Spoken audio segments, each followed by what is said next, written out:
Vanessa squinted in the late afternoon light, her manicured hand wrapped awkwardly around the mason jar I'd handed her. The lemonade inside was too tart, probably. I'd made it that way on purpose. Sharp, unfiltered, real. She smiled through it, barely sipping, eyes scanning the porch like she didn't know where to place herself. The wicker chair creaked beneath her. She flinched. Luke was still out back, checking the irrigation valve. I'd asked him to give us a few minutes alone. My parents were inside, pretending to admire the shelf of hand-labeled preserves they'd once called quaint. I stood in the doorway, folder in hand, thick, plain, the color of old soil. I didn't speak right away. I let the silence do the work. From where Vanessa sat, she could see the first rows of spring lettuce, green, tidy, precise. Further out, the greenhouse shimmered with condensation. Beyond that, the new tech station. It looked like a barn to the untrained eye, but inside it held the future of water-smart agriculture. None of it matched her definition of success. But it didn't need to. I stepped onto the porch and laid the folder gently on the table between us. Her eyes followed the motion like she was watching something fall. "What's this?" she asked. I didn't answer. Instead, I sat across from her and let the weight of the folder fill the air. A breeze rolled in from the field. She tucked a strand of hair behind her ear, glanced back toward the house, then leaned forward. Curiosity first, then discomfort, then something harder to place, recognition. She opened the folder, slowly. The first page, a formal valuation of our company, co-signed by 2 venture partners and a university-backed ag tech incubator. The second, the patent registration for Luke's filtration system, with my name listed as co-founder. The third, screenshots, text from her, dated, time-stamped, archived. One read, "You'll come crawling back when the mud gets old." She looked up at me. I tilted my head. Just a little, no smile. Behind her, the farm stretched wide and quiet.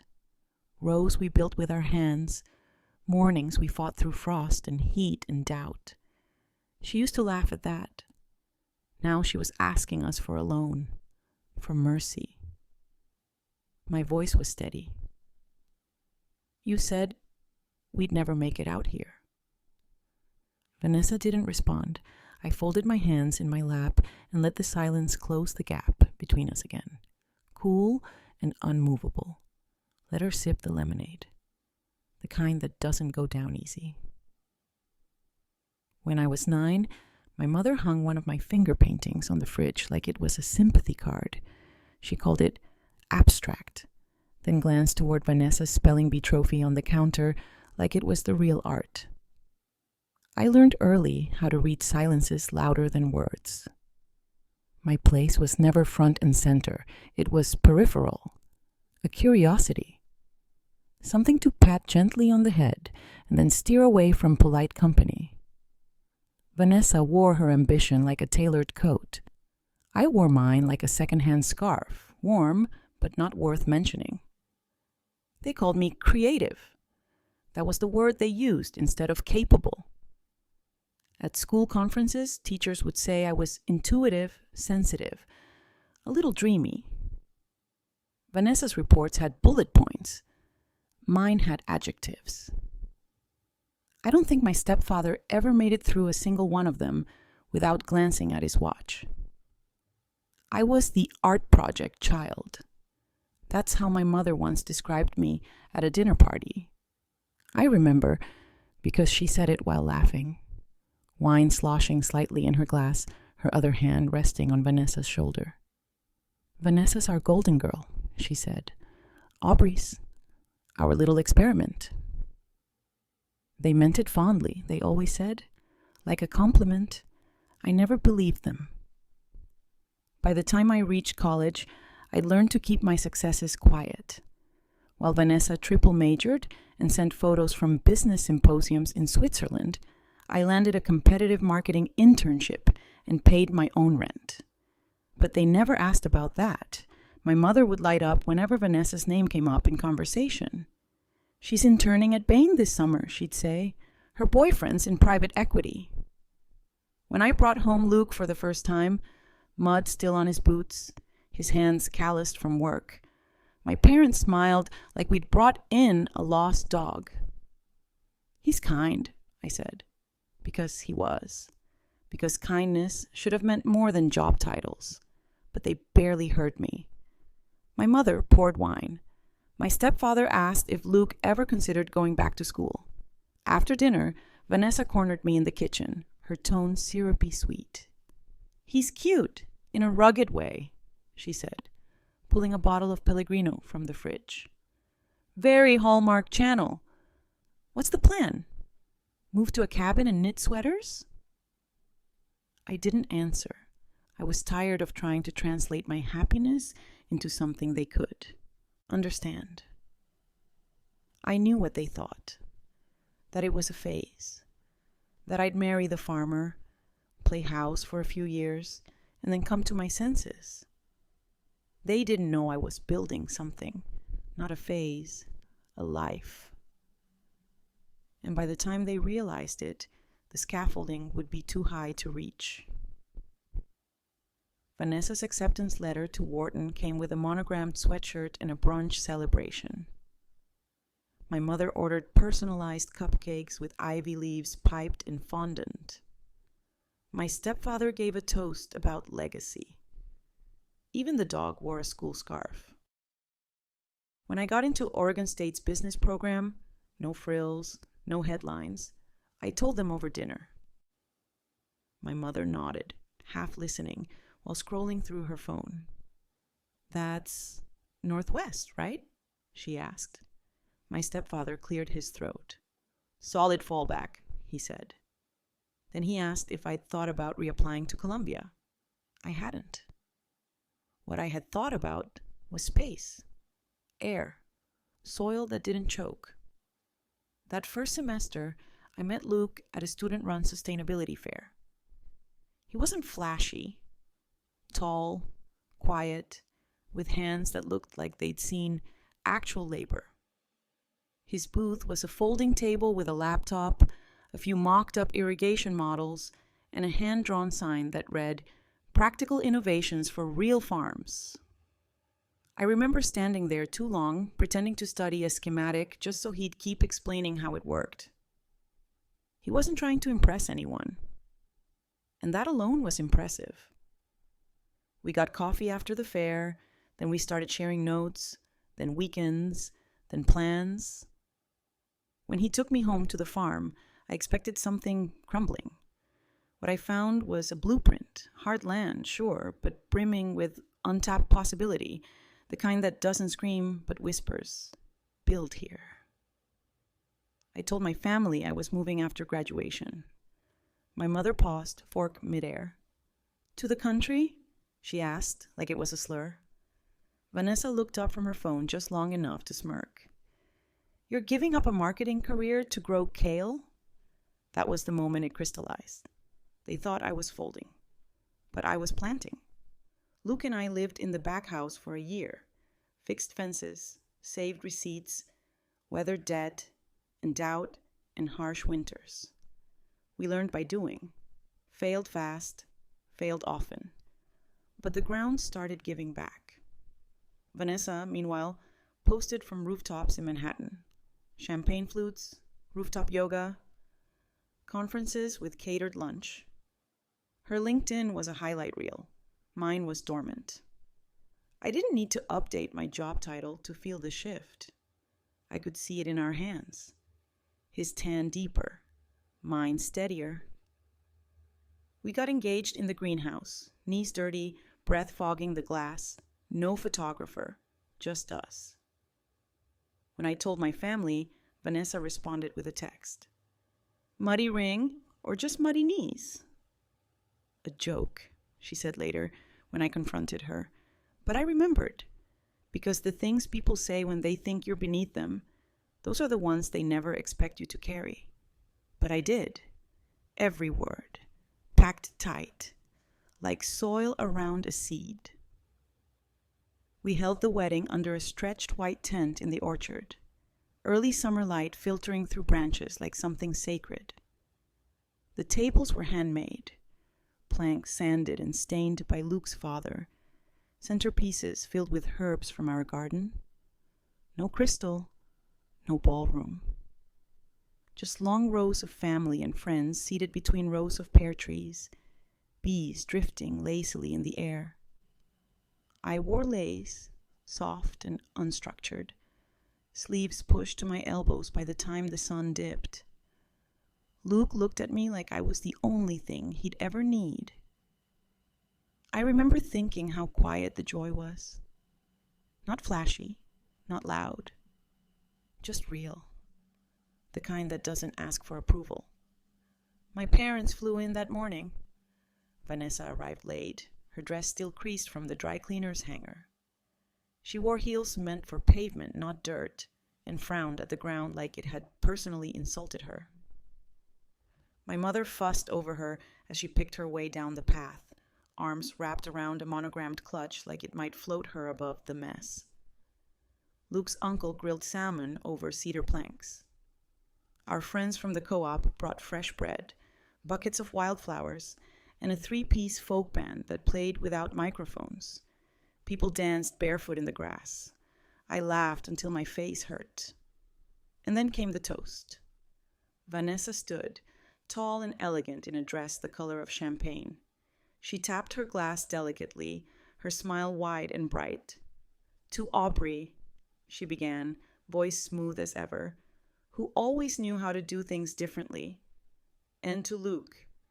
Thank you for loving her through all her experiments." Soft laughter rippled through the tent. My fingers curled slightly around my glass. "But really," she went on, "they say love grows where you plant it. And these two? They've turned mud into magic." She raised her glass higher. "Here's to the couple who always knew how to play in the dirt." This time the laughter was louder, the kind that stings because it's polite. I caught my mother smiling, the kind of tight-lipped expression that meant, "Don't make a scene." I didn't. I smiled too, took a sip of wine, locked it in. Afterward, Luke leaned close and whispered, "Want me to trip her on the dance floor?" I laughed, but my jaw stayed tight. That night, long after the lights dimmed and the music faded, I sat barefoot on the porch with a slice of leftover pie and watched fireflies scatter across the dark field. They didn't see the work behind the beauty. Didn't see the morning blisters, the grant applications, the nights we went without. They saw mud. They toasted to it, but I let them. Because sometimes the most powerful thing you can do is let someone underestimate you and remember. The first summer after the wedding, we nearly lost the West Field. An irrigation valve cracked during a heat wave, and we didn't catch it for 2 days. Rows of lettuce wilted under the sun, soil dry and splintered. Luke cursed under his breath, sweat darkening the back of his shirt. I held the clipboard tighter, teeth clenched, willing the numbers to make sense. That week, we slept in shifts, one of us in the field, the other cataloging loss, recalculating delivery schedules. I remember kneeling in the dirt with a flashlight at midnight, hands raw from replanting, thinking, this is what love looks like when no one's watching. No catered brunch, no LinkedIn post, just grit. Failure became a kind of rhythm, not defeat, just resistance. And resistance taught us how to last. We started small, experimenting with native plants, switching to early dawn watering cycles, repurposing gray water systems. Luke sketched designs in the margins of seed catalogs. I mapped out marketing plans on grocery receipts and junk mail. One evening, after a long day in the greenhouse, Luke brought out a cardboard prototype. "I think I figured it out," he said, eyes bright despite the hour. The runoff problem. If we can reroute collection under the root line, we cut waste by half, maybe more. I looked at the mess of tubing and valves, then at his face. Test it, I said. He did. It took months, a dozen false starts. But it worked. That was the beginning. We didn't announce it. We just kept going. I rewrote our grant applications. We applied for small-scale innovation funding, then reinvested every dime back into the tech. While Vanessa was posting photos of rooftop dinners and industry panels, I was hand-delivering pitch decks to local co-ops, sweat still on my collar.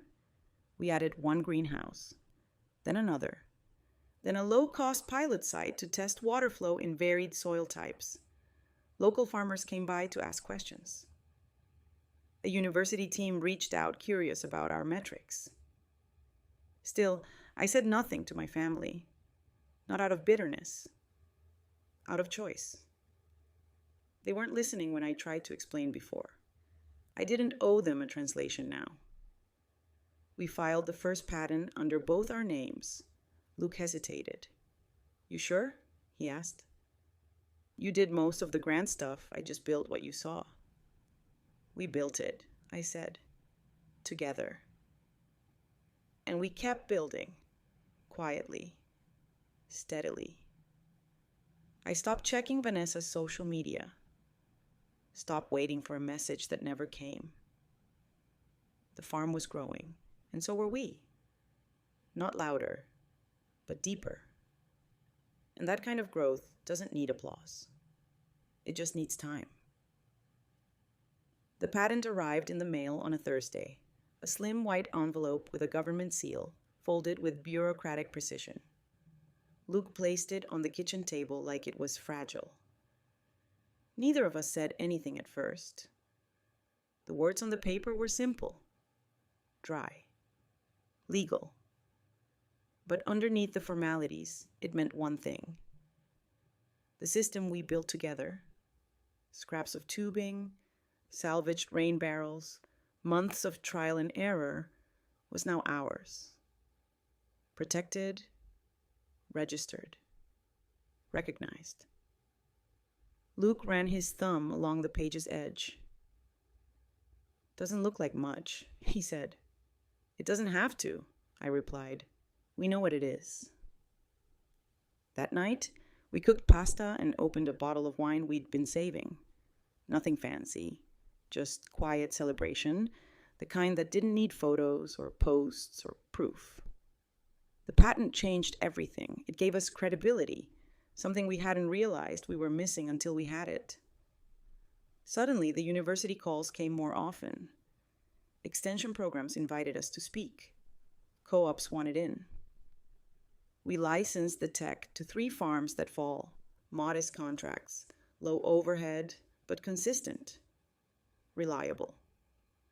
I revised the website, built a new pitch deck, secured a partnership with a sustainable agriculture nonprofit based out of Eugene. They offered marketing support, policy guidance, and connections we hadn't dreamed of before. The farm stopped being just a farm. It became a model. People came to see how we did it.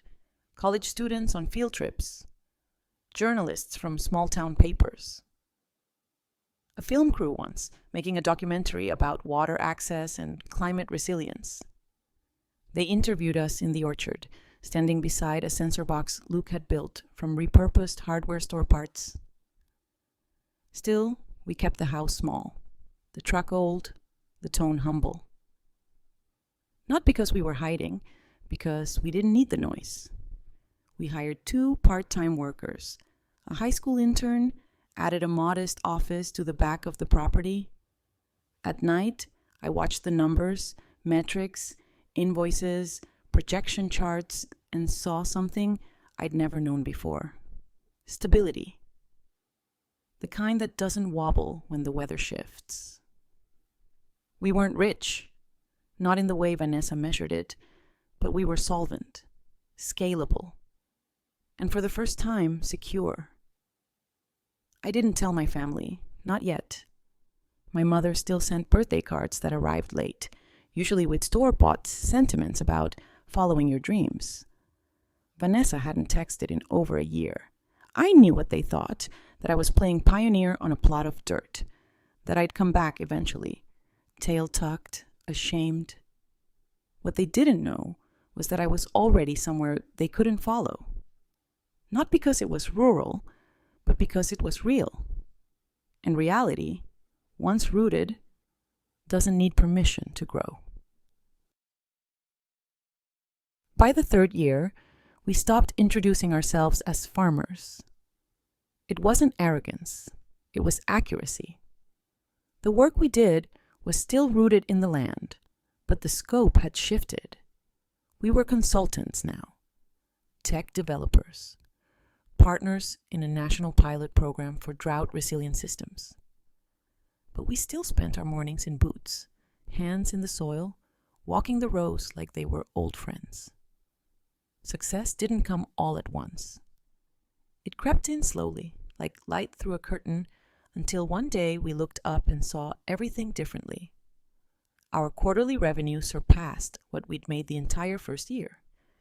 We secured another grant, this one federally backed, and launched a subscription model for farm tech services. I started training modules for local ag departments, teaching small farmers how to adopt our system without gutting their savings. Luke refined the design for mass production. We reinvested, upgraded, expanded. But we didn't post about it, not once. I never shared a photo of the new greenhouse or the signed partnership agreement from a California co-op. I didn't announce our speaking slot at a regional climate summit. Not because I was hiding, because I liked the silence. Silence gave us room to think, to plan, to grow without interference. Vanessa, on the other hand, was always loud. Her life unfolded in curated glimpses. Cocktail hours, resort balconies, brand collabs, keynote selfies. Her husband's firm hosted galas with ice sculptures and catered oysters. My mother forwarded the links to the society pages, underlining Vanessa's name like she was collecting points. I smiled politely, never mentioned the patent, never mentioned the 6-figure licensing deal that came through that fall. They still thought I was playing house in the mud. I let them. There was power in being the one they overlooked. They assumed I couldn't help them, which meant they didn't ask questions. And that gave me space to build without pressure. We had everything we needed. Land, love, leverage. Still, I felt it in the back of my mind sometimes, that ache, that quiet tug. Not for their approval, but for the version of me they never saw, the one they never cared to. But I learned something out here, among the rows and rain and long hours. Some recognition doesn't come in claps. It comes in confidence, in peace, in knowing exactly what you've built, even if no one claps when you plant it. And in the end, it wasn't applause I needed. It was clarity. And I had that now. The headlines came on a Tuesday. Luke was in the barn replacing a solar panel bracket when my phone buzzed with a news alert. I was kneeling by the herb beds, pruning sage. The title flashed across the screen like something out of a legal thriller. Hedge fund under SEC investigation, insider trades, offshore accounts, and whistleblower testimony. I clicked it once, scanned for names, found them halfway down the page. Vanessa's husband, his firm, his initials, a full statement from the agency. I didn't move for a long time. The wind rustled the tall grass behind me. A bee hovered near the rosemary, unbothered. I read the article again. Then I slipped the phone back into my pocket and went back to pruning. By the end of the week, it was everywhere. Financial sites, gossip blogs, even a morning segment on public radio. The firm collapsed in stages. Assets frozen, lawsuits filed, executives subpoenaed. The phrase, publicly embarrassed, became a daily refrain. Vanessa's Instagram, Went silent. No more rooftop brunches. No yoga poses with captions about balance and strategy. Just nothing. It took 5 days before my mother called. She didn't lead with the news, just launched into small talk asking about the farm, the weather, the crop rotation, as if she'd always cared. Then came the pivot. "We were wondering," she said, voice light, casual, "if you and Luke might be in a position to help, just temporarily, just alone." There it was. No apology, no acknowledgement of the years they'd rolled their eyes at our work, the way they'd dismissed our life as small, rural, beneath them. Just a request, framed like obligation. I said I'd think about it. Then I hung up and stood at the window, watching Luke move between rows, shoulders steady, unaware of the shift that had just occurred. 2 days later, Vanessa texted, a long message. Polished, careful, just like her. She didn't mention the investigation directly, just said things had been challenging and that they were looking to preserve the family beach house for legacy reasons. She suggested we talk business to business. Business. As if that was a language we both spoke now. I stared at the message for a long time. Then I opened my laptop, pulled up the valuation file, printed the patent certificate, and started building a folder. Not because I needed to prove anything to them, but because for once, they were the ones asking for something. And this time, I wasn't the one caught off guard. They arrived in one car, a rental SUV too polished for the gravel drive.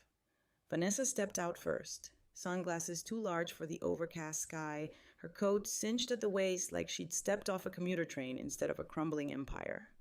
My mother followed, clutching a leather tote, lips pursed with forced optimism. My stepfather moved slower, head down, hands in his pockets.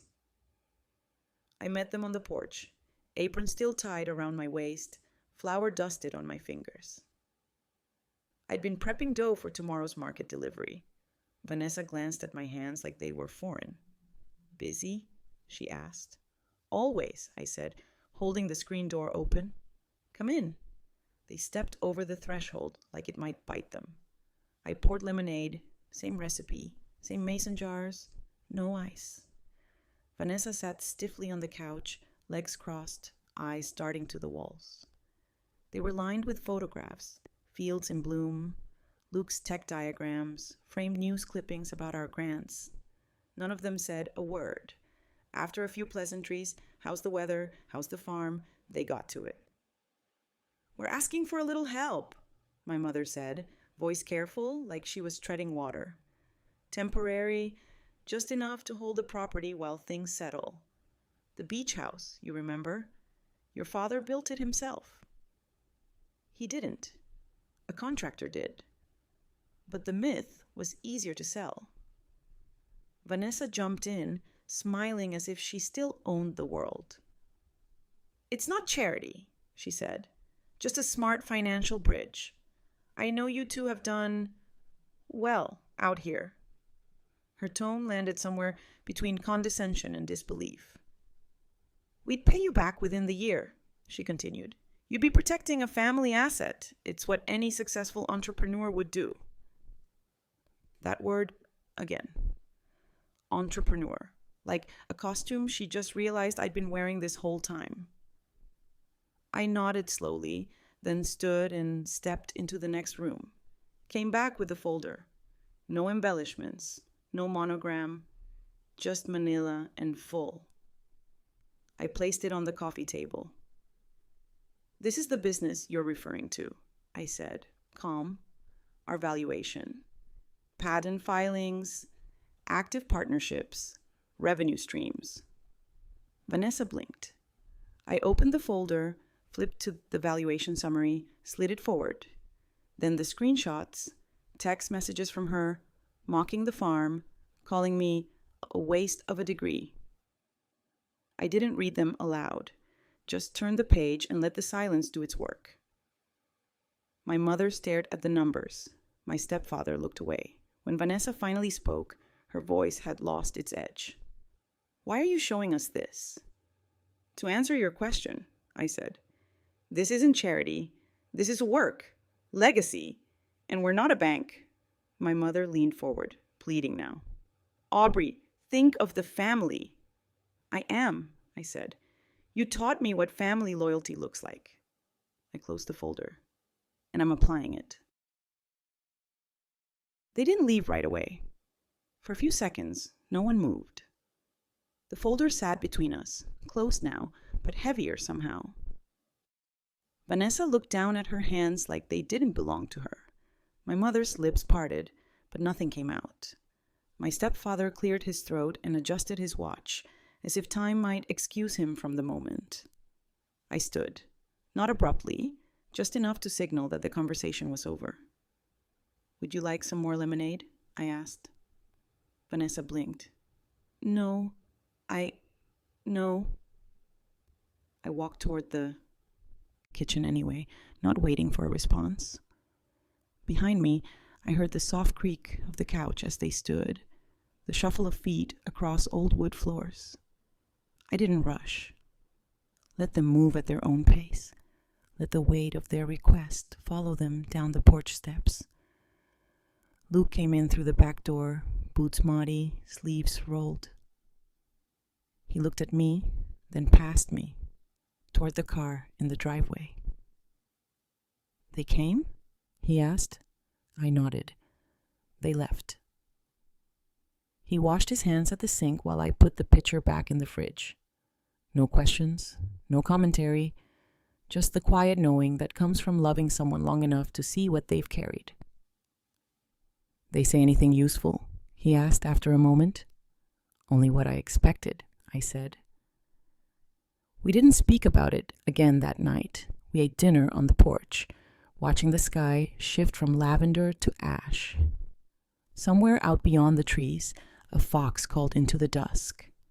Luke poured wine. I let my shoulders relax for the first time all day. In the days that followed, there were no follow-up calls, no second requests. Just a strange, echoing quiet.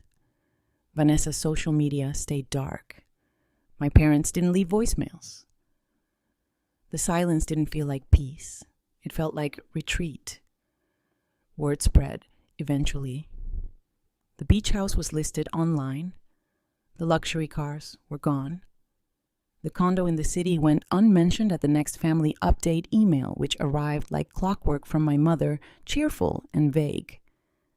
She didn't ask how we were doing. She didn't need to. The last text I ever received from Vanessa came 2 weeks after their visit. It said, "I didn't expect that from you." I didn't reply. What she meant was, I thought you'd still be soft enough to say yes. What she learned was, soft doesn't mean weak. Soft can hold the line. Soft can turn to steel when the moment calls for it. The folder stayed on my desk for a while after that, not as a threat, not as a trophy, just as proof that I'd never needed their recognition, only the freedom to say no. And now I had it. The porch was still damp the morning after they left. I stepped out with my coffee and stood barefoot, watching the mist roll low over the fields. The chairs were still there, empty now, a faint ring of moisture where the glasses had sat. Vanessa never looked back when she got into the car. She moved like someone who wasn't used to being dismissed, like her heels had never touched dirt before that day. My parents followed, heads bowed, not in shame, not quite, but in something close to recognition, the kind that comes too late to matter. I didn't wave. I just stood on the steps with the folder pressed against my side and let the screen door shut behind me. They drove away slow, tires crunching over gravel, silence trailing behind them like smoke. I watched until the bend in the road swallowed them whole. Luke came up behind me, his hand resting gently on my back. He didn't ask what they said. He didn't need to. He just looked out over the fields with me, our breath visible in the morning air. "Cold for spring," he said. I nodded. "Good for the soil, though." We didn't talk about them again. In the weeks that followed, the unraveling continued. Vanessa's name disappeared from company rosters. News outlets stopped running her photo. The vacation photos disappeared from her feeds, replaced by blank space. My mother's updates stopped arriving altogether. There was no apology, no letter, no phone call, just silence. It used to ache, that silence. Used to make me wonder if I'd done enough, if I'd explained clearly, spoken calmly, left room for redemption. But not anymore. Now it felt earned. I no longer needed to be the daughter who bent herself into something legible. I no longer needed to justify my choices to people who'd already written their version of my life. Luke and I signed a new partnership that spring, a distribution deal with a coastal food co-op that would triple our seasonal yield. We hired 3 new team members. The greenhouse expansion broke ground the same week the sale of the beach house finalized. I didn't gloat. I didn't tell anyone. But I did stand at the edge of the property that evening, hands in my pockets, watching the sun dip behind the hills. The land looked different somehow. Not bigger, just truer. Like it belonged to me in a way nothing ever had before. I didn't need their respect. I had my own. And I had built it without their blessing. Brick by brick. Seed by seed. Wordlessly. I never checked Vanessa's social media intentionally. But people talk. Friends from school. Former colleagues. A neighbor who still followed her for the aspirational outfits and stage brunches. One by one, the updates drifted toward silence. The posts stopped altogether by midsummer. The last image was a grainy shot of her standing in front of a palm-lined street, captioned with something vague about resilience. Then, nothing. The account went dark. The comments stayed open for a while, fans asking what happened, when she'd be back, if she was okay. No one answered. Eventually, the account was deleted. The house in Montauk was sold in August. The condo followed in October. Her husband's name was quietly removed from several boards. I heard whispers that they'd separated, but no one said the word divorce. My mother still wouldn't say his name out loud. She called once in the fall, asking if I wanted to talk. I didn't. The truth is, I didn't feel triumphant. I didn't feel vindicated. I felt still, because it had never been about wanting them to lose. It was about proving, to myself more than anyone, that I didn't need them to win. I spent that autumn neck deep in planning. The new irrigation contracts, a speaking engagement at a climate conference. I designed a training series for regional farmers interested in retrofitting their systems. Luke started collaborating with engineers on a second-generation model. The farm was thriving. Our days were long, but steady. Mornings began with frost and ended with paperwork, with the hum of machinery and the quiet shuffle of boots on soil. I slept deeply, ate well, laughed often. I felt like a person rooted in her own life, not performing it, not defending it, just living it. Vanessa's name stopped coming up. Eventually, even the gossip faded. She became a cautionary tale without a narrator, a name tied to headlines that no one cited out loud. Even my parents let her disappear into the background of their stories, referring vaguely to the situation or everything that happened last year. They never said they were sorry. I stopped needing them to. Some days, I imagined what Vanessa might be doing, where she'd gone. If she'd ever thought of that day on my porch, the folder, the numbers, the words she couldn't take back, but mostly I didn't. There was too much life happening here. Too much proof that the things they once laughed at, my choices, my pace, My dirt-covered hands had turned into something undeniable. Not flashy, not loud, but real. And in the end, that was the only thing that lasted. By spring, the orchard was humming. Bees moved between blossoms. The ground warmed slowly beneath our boots. And the new interns, 3 of them, bright-eyed and earnest, took notes as Luke explained water efficiency in early soil prep. I watched from the edge of the field, clipboard in hand, smiling to myself.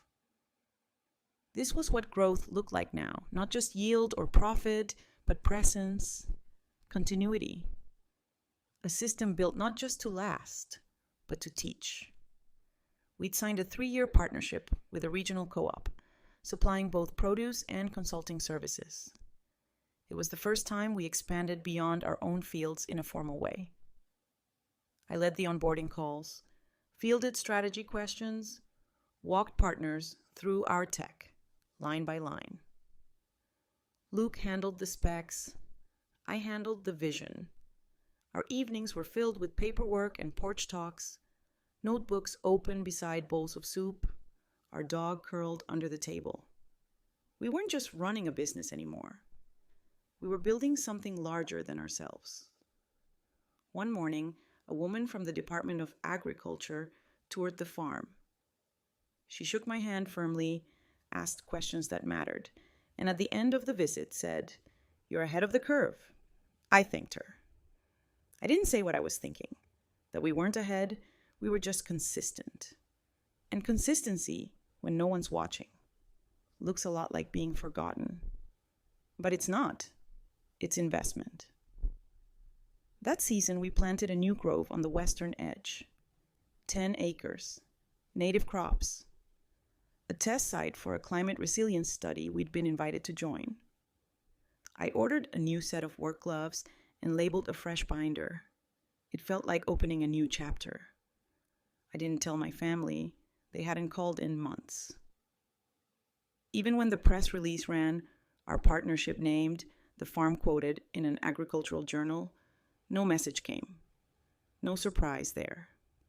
They never knew how to celebrate what they didn't understand. But I didn't miss them. The truth is, I hadn't for a while.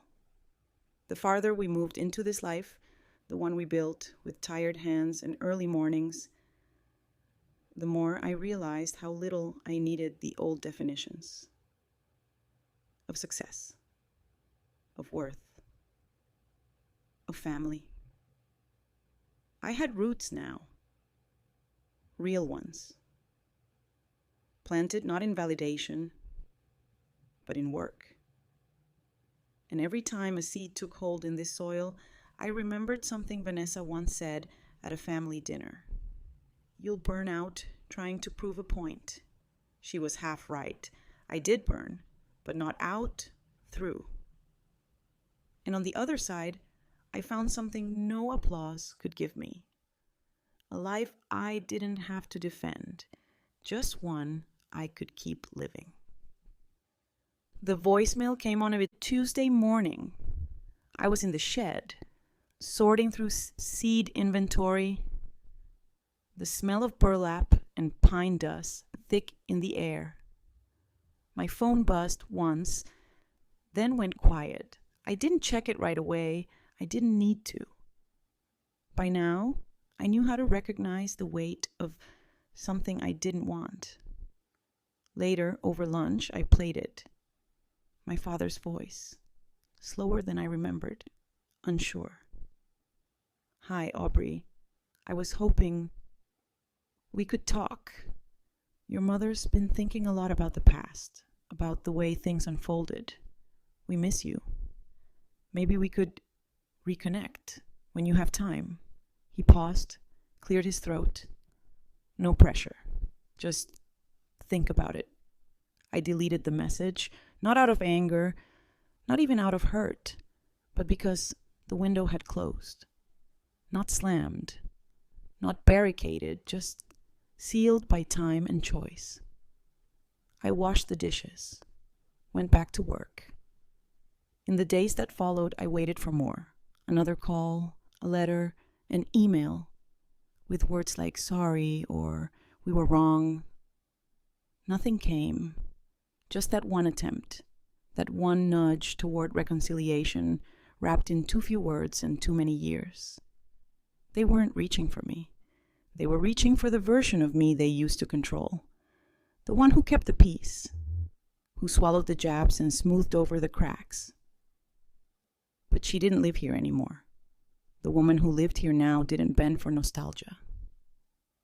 She knew that not all doors need reopening, that sometimes distance is not a wound but a boundary, and boundaries, once planted, need tending. That spring, I installed a new trellis system along the North Grove. A team of volunteers came out for the weekend, local students, neighbors, a few new hires. We worked side by side in the sun, laughing over packed lunches and dirt-streaked cheeks. At the end of the day, someone handed me a Polaroid they'd snapped. Luke and me, mid-laugh, hands still in the soil. I tacked it to the wall in the mudroom. Not because it was picture perfect, because it was true. No filters, no edits, no need for approval.